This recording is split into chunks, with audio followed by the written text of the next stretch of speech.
Halo teman-teman semua, balik lagi bersama saya Musbirul Hamdi. Semoga teman-teman dalam keadaan sehat walafiat. Nah, pada pertemuan kali ini kita akan membahas tentang materi hubungan interpersonal. Mengenai hubungan interpersonal, kita akan membahas secara garis besar. Topiknya adalah yang pertama, pengertian hubungan interpersonal. Yang kedua, ciri-ciri hubungan interpersonal. Yang ketiga, faktor-faktor hubungan interpersonal. Dan terakhir, daya tarik hubungan interpersonal. Yang pertama, menurut Baron and Birne, interpersonal atau attraction adalah penilaian seseorang terhadap sikap orang lain, di mana penilaian ini dapat diekspresikan melalui sesuatu dimensi, dari strong liking sampai dengan strong dislike. Secara umum, hubungan interpersonal adalah hubungan di luar diri, yaitu dengan lingkungan sekitar. Hubungan interpersonal bukan sekedar menyampaikan isi, tapi menentukan kadar hubungan antar individu. Nah, selanjutnya ciri-ciri hubungan interpersonal. Yang pertama, mengenal secara dekat. Tentunya orang yang sudah memiliki hubungan secara interpersonal, tentu mereka sudah saling mengenal sifatnya, saling mengenal tingkah lakunya, dan sudah mengetahui baik atau buruknya orang tersebut. Dan kedua, saling memerlukan.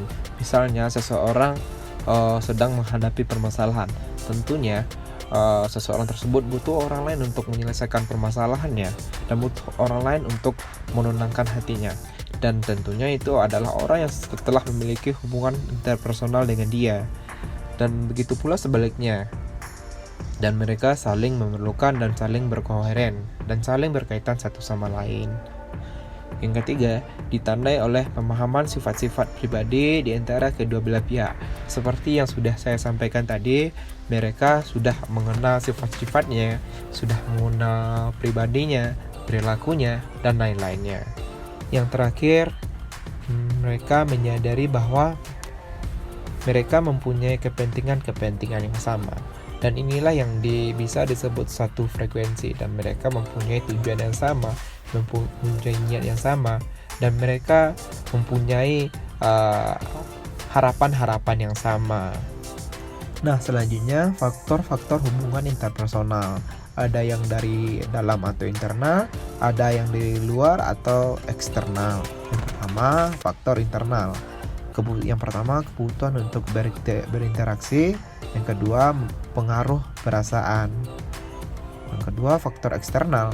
Yang pertama, kedekatan. Yang kedua, daya tarik fisik. Yang ketiga, kesamaan. Yang keempat, kemampuan. Dan yang terakhir adalah kesukaan secara timbal balik. Selanjutnya, daya tarik interpersonal. Salah satu yang menentukan ketertarikan interpersonal adalah ketika orang yang mempunyai kesempatan paling sering kita jumpai, paling sering kita lihat, dan itu sangat memungkinkan menjadi sahabat kita dan orang yang kita cintai. Kesamaan hal yang dapat menjadi pelunas hubungan untuk berkembang, menjadi lebih erat, atau menjadi hubungan percintaan yang bermuara nanti menjadi pasangan kita. Dan minyak pelunas tersebut bisa seperti kesamaan tingkah laku, kesamaan sifat, dan kesamaan minat. Dan itu adalah menjadi daya tarik orang untuk menjalin hubungan secara interpersonal. Baiklah, itulah materi yang dapat saya sampaikan. Semoga bermanfaat dan semoga bisa dipahami. Terima kasih. Dadah.